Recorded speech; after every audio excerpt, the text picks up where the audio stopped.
What's going on YouTube? Earthpower here, back to bring you another narrated match.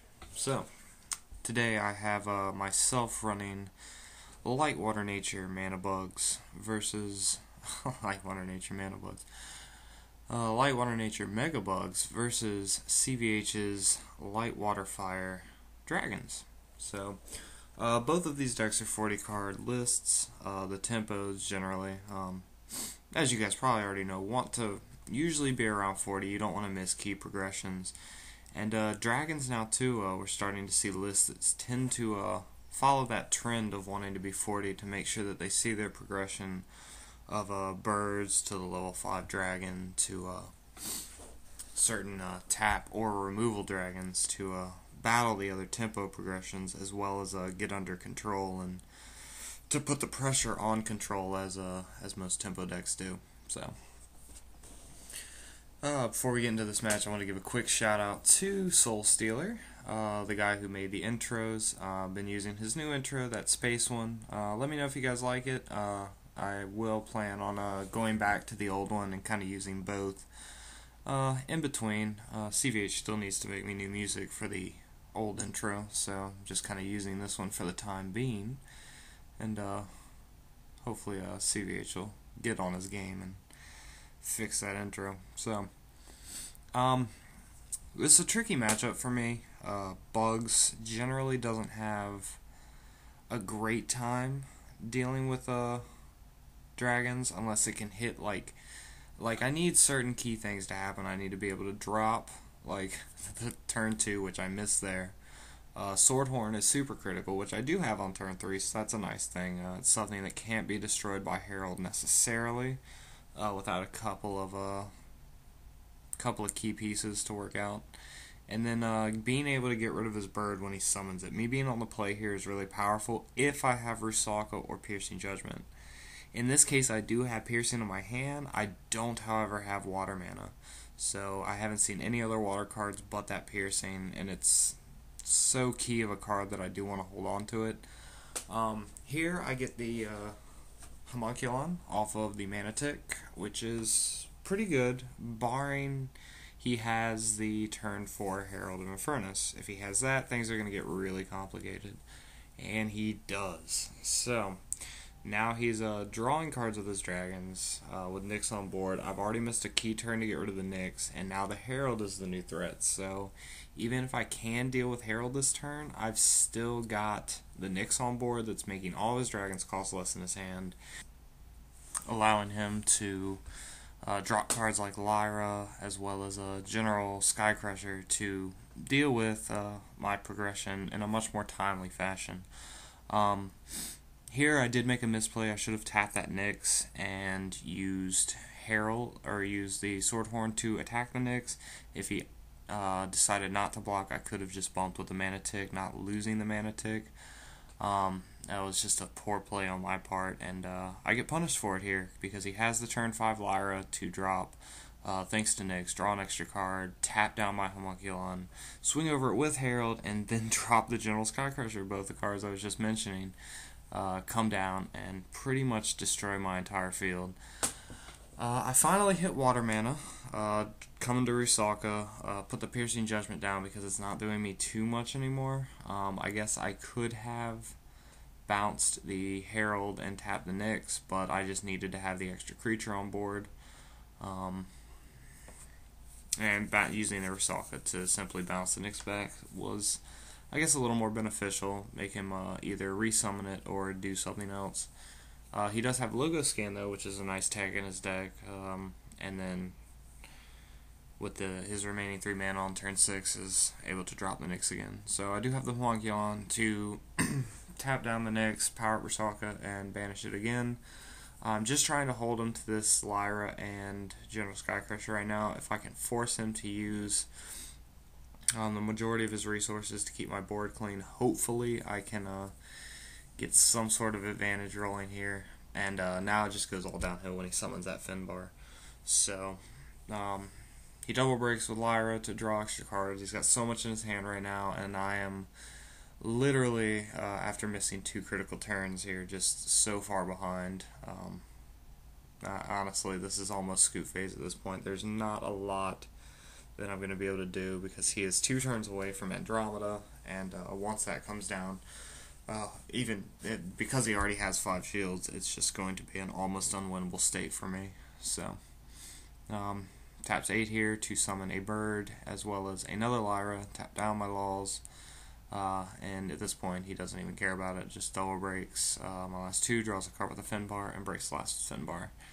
And now there's literally no way in my deck to deal with the onslaught of creatures on his side of the field right now. So, summon a Hive Queen just to do it, and slap down a Swordhorn, and that is the game. So, heading into game 2 here, after not seeing Water Mana on turn 4, which was super critical, making that misplay on turn 5 with the Homunculon. I think even that misplay there, I mean, I don't want to say it mattered too much, but it definitely would have put me in a better state towards that end game there. Things wouldn't have gotten as out of control as they did. The Lyra and the Skycrusher coming down on the same turn was definitely just too much for my deck to come back on after such a poor opening on my part. So, things to keep in mind. When you can kill the Nyx, you kill the Nyx. At least with if you can kill the Nyx without repercussion. That Herald, I think, was what scared me there. And thinking that Homunculon doesn't always have to power stuff up, guys. Remember that, you know. Sometimes bouncing with the Nyx is better than leaving a mana tick out there to get revenged from a Herald of Infernus. So, things to keep in mind when you're in real-time dueling. Shoutouts to our new shield setting technique. That's a thing CVH wanted to start doing. It just lets you have a lot more room, like, on the board, you know, for creatures and mana, you know. Don't have to worry so much about segregating your mat into 3 different zones, and just kind of set your shields off to the side, make sure they're all visible, of course, and then just play the game like regular. Have a lot more room to do things. Here, I'd take the turn 2 to throw down the multi-civs. Opening up, that is the one bad thing about light water nature MegaBugs at this point. I keep wanting to say ManaBugs, I don't know why. The one bad thing about the deck is that it does run 12 to 13 multi-civs, depending on the variant you're running, and they tend to come to your hand pretty often with about almost a third of your deck being multi-civs. You know, it can get kind of difficult to make your mana decisions. So when you do open up with a lot of them, it's usually a pretty good idea to get as many of them down into your mana as possible. Sure, they're great on turn 1, you know, help you unlock a couple of civs there early, but after that, trying to tie them into your progressions can become rather difficult, so managing those early is typically the thing you want to do. CVH here opening again with the Aqua Strider. However, he does not have the turn 3 Nyx this time around, which is nice, but he does have another Strider, things that will begin to get in my way. But since he doesn't have the bird, Herald isn't a threat to me on his next turn, so I take the opportunity here to potentially set up another mana tick. I believe I've got Hive Queen in hand, so I figure if I can make it past next turn without any imminent threat, I can drop the Hive Queen after that and potentially go after the Herald that he would decide to drop on that next turn. And here he reveals the Dawnblaze Patrol. Super cool card in Dragons. Basically, their version of Swordhorn allows him to keep up with other tempos and give him another pretty good option against these rush decks, which are running pretty powerful creatures at this point. Lets him bump with Major Owl, lets him come down and banish a lot of the little weenie guys that could potentially get in his way, and deal with other threats that the deck necessarily wouldn't have an answer to that early without the Herald Jump Jets. So here he has a pretty good play. He drops the Nyx on turn 4, and then has Piercing Judgment the following turn to deal with all of my MegaBugs that I've set up. So he does a really good job of getting rid of them all. I did drop Homunculon there to potentially go after his Nyx in trade for a Strider, so went ahead and did that. Here I see my third mana tick, which is really nice. I did whiff on the second one I summoned, so 2 for 3 on mana ticks is not bad at all. It's a great floater, just a really good card in general.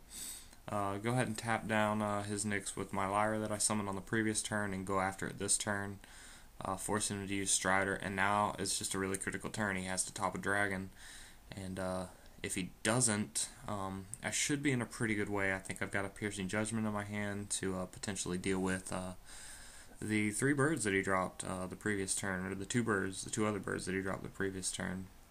And here he reveals that he did top deck the Andromeda, but he is a mana short for it, even with the 3 birds on board. So I dodged a pretty big bullet there. So here I drop Homunculon to go ahead and tap a Nyx down. Go ahead and go after it with Lyra. And I think I set up for next turn. So next turn I do have the Hive Queen, which I'm planning to drop. And again, barring another major dragon, I should be in a good way. Even if he drops a pretty decent dragon, I should be in a good way. But then he summons the best dragon, Finbar. General Finbar. However, he just doesn't have the option here to go in with birds. It would just give me way too much advantage. So instead, he opts to not attack, and I again continue to set up my board. Have the with 7 mana, I'm able to summon Swordhorn and Rusaka to bounce back the Nyx. Just trying to keep those birds off his board. If I can get him to no birds and that 6 to 7 mana he's at, Andromeda shouldn't be a threat for when I make my initial attack push and then the final attack there. So he goes ahead, drops what looks like another Finbar into his mana zone, opting to, since Finbar's not doing too much on board right now, he just decides not to worry about it too much. And here I decide to just go in with everything. I figure the worst that could happen is he could have a Herald Jump Jets, and barring a Piercing Judgment, I should be good. But he has 0 Shield Blast at all, and the attack combination of Lyra and my 4 other guys gets it in and goes for game after the Finbar. Being able to draw those cards definitely helped mitigate the potential of the Herald Jump Jets into Andromeda, which would have allowed him to banish roughly 4 creatures if I had attacked with everything and gotten him down to no shields. But with 8 mana, I did have the bug and the Hive Queen to kind of revenge back with. So things were looking pretty good for me there, and just being able to juggle his birds around and him missing that critical turn of any dragon but Andromeda definitely helped me there for that end game. So we're moving on to game 3. Like I said, this matchup is definitely one of Bug's worsts, I would say, just because Herald Jump Jets comes down when the deck is finally starting to catch its stride and get aggressive, and if you don't play around it properly, it can definitely just ruin you completely. I think the terminology CVH and I have used is don't play like an ape, which in a sense means just don't play like a moron. Understand that, if he has a bird on board and he's going to 5 mana, that the Herald Jump Jets is a very real threat. And if they have it, things are just not going to go well for you. And I think we'll see that here in game 3. Once again, getting the multi-civs down early. You'll notice it with CVH2, dropping the piercing down. You can't afford to miss key progressions, and the multi-civs get in your way in that sense. So CVH has the turn 3 logo scan, which is nice. Allows them to potentially set up more options, as it were. So I go ahead and drop the Tricky Turnip. Something I learned at Champs is that these little hexproof guys can definitely get under Dragon's skin, mitigating their Lyra, mitigating their General Skycrusher, and just all of their removal in general, all their removal and tap spells, which they typically rely on. Here CVH misses turn 5, and that worries me a lot, because I have a feeling that he's holding Herald, and if he's holding the Herald Jump Jets, he could try to be baiting me into potentially summoning it. So I just don't know. I did have Homunculon there, but I felt like using Homunculon to banish the laws and then getting revenge by the Herald would be pretty bad. So I decided not to go for that. I learned towards the end of this game that he didn't have it at all, and that was the reason for the play, but it was just too scary and too real of a situation there for me to potentially risk it, and then him Herald jump jets down a Andromeda. I mean, he would have to have all 3 of those cards in his 4-card hand, but even then it was too great of a risk, because that would be the end of the game right there. Here I finally do see Finbar. It's a card I was hoping to see last turn, and if I had had it, I would have been in a really good way. So I go ahead and bounce back the Lyra, and I think I decide to go in here. So, see if we can play ourselves around this Herald Jump Jets here. I mean, if he has it, he has it. If he doesn't, then I should hopefully just be in a way to win this game. At this point, I know he does have the Lyra too, so he could just potentially drop the Lyra and the Jump Jets, put down my Finbar, and then banish 2 creatures. But even that wouldn't be enough to save him from his shield. He definitely does need the Herald Jump Jets at this point. So, see what he's trying to set up here. Lux. Oh, this is a pretty spicy play. With 8 mana, he's able to Lux, Hyperspeed, and Herald, which is going to allow him to banish 3 creatures as well as drop the Andromeda, which is going to give him another 2 shields, putting him to 3. And now I'm in a really bad way, because there's no way, I don't think, that I can, yeah, I'm at 7 mana, so there's no way I can drop the Mana Tick or Ambush Scorpion as well as the Hive Queen.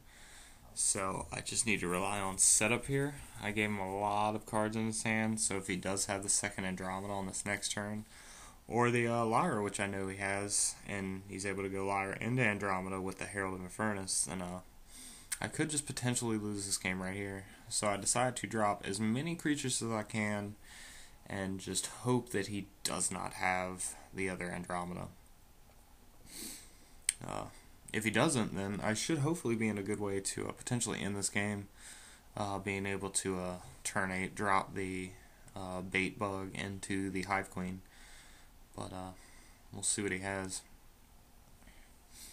It's a very scary situation when the dragons start to combo off of their birds and everything that he's got going on. He's got a lot of pieces on board right now that could just end my game. Like, I mean, even if he didn't have the defensive play, he could just go for game here. He's already seen that an Oathsworn is down. I have dropped a Piercing into mana, so with only 4 potential blasts left, he could just, be in a good way. And here he has 2 more birds, a Lux and a Nyx, as well as a Lyra. And here I think he's just trying to figure out how he wants to do this, if he wants to go for game or not. He has the Herald to drop into Varaka, and yes, he is going to go for game.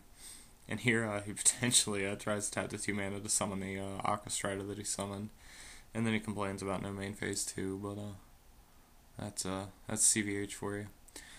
And here he goes, going for game. I think I need Oathsworn in that first shield break there, which I don't get, and I don't think I have any blasts at all, so that's just going to be the end of the game. Which stinks, because, to have such a good, I think, early game there, I was able to literally drop all my hexproof guys, a tricky turnip, as well as the 3 laws, and just that fear of Herald of Infernus just kept me from attacking there when I probably could have just gone in. So it was really a shame, but that's dragons for you. The fear is just too real, and for what he was able to do there in the previous 2 turns, to just explode like that with dragons, is just super scary, and something I think you need to always keep in mind, and realize if you can play around it, but if you can't, maybe it could just be a good idea to risk it, since if you miss that critical turn anyways, things are going to go downhill. So, yeah, that's all I got for you today. Check out the social links below, the Facebook, the Twitter, all that fun stuff. Stay tuned for more matches. I've got a deck profile of that dragon deck that CVH just used. for those of you interested in running dragons, maybe for a KMC or just playing around at your locals.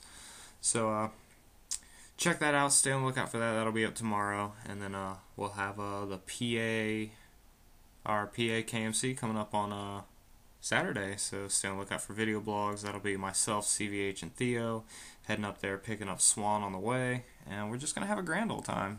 Gonna be up with Dave and Corey once we get to PA, and we're just going to go rock the KMC. So stay on the lookout for a bunch of stuff from that. I'm going to try to get some matches. I'm going to do a player profile with Corey Gaudreau, so you guys can finally get to know who he is and why we added him to Team Peach. I think a lot of you guys, maybe a lot of you guys, I don't really know, you can let me know in the comments. But if you don't know Corey, he's a really awesome guy, and I think you guys will like him a lot as soon as we can start featuring him on the channel here a little more. So stay on the lookout for all that. Like I said, check out the social links below, and hopefully guys, we'll see you next time.